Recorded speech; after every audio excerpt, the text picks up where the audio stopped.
Mark, good to see you. As we know, Native American nations are among the most vulnerable during the COVID-19 pandemic. What has been the impact so far?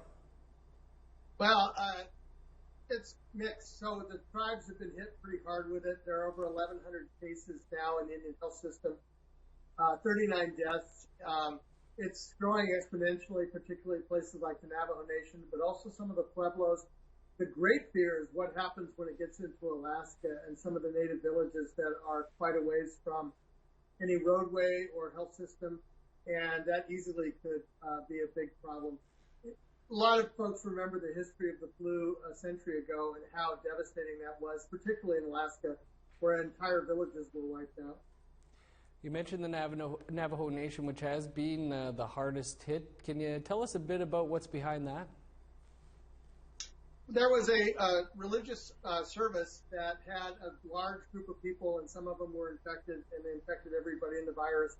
They went then back to their home communities and brought it back, and then it just expanded beyond that. The latest today is some of the Navajo police officers, 2 Navajo police officers reported coming down with this infection. And so now there's concern about what that does to the police. They've been enforcing a very restrictive curfew, lasted an entire weekend, and they actually gave citations to people leaving their homes unless they had a purpose. Are proper resources being provided to nations during this pandemic? There's still not enough, but there are some. For example, the Air National Guard flew masks and other surgical equipment to Kayenta to help with that. But in terms of actual large-scale resources, far more is needed.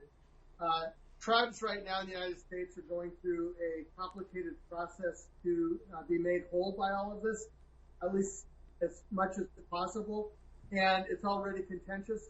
One of the issues is they have an $8 billion fund that will give money to tribes and tribal governments, but 2 things have happened. One, there was a study yesterday from Harvard that said that tribal payrolls and other economic activity amounted to $50 billion, so $8 billion is barely just the beginning. Yeah, I was going to ask you about that study that you did have a story on yesterday. Can you talk a bit about that $50 billion hit that the economy of Indian country is expecting?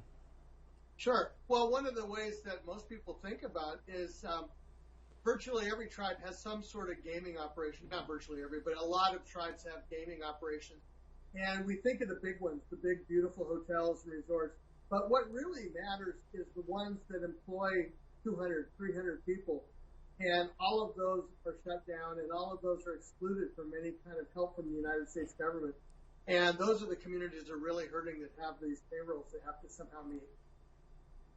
Well, Mark, appreciate you taking some time here to fill us in on what is happening. The last time we had you on, it was about Indian country. Today, trying to launch a newscast, and I see you've got that going now, so congrats on that as well.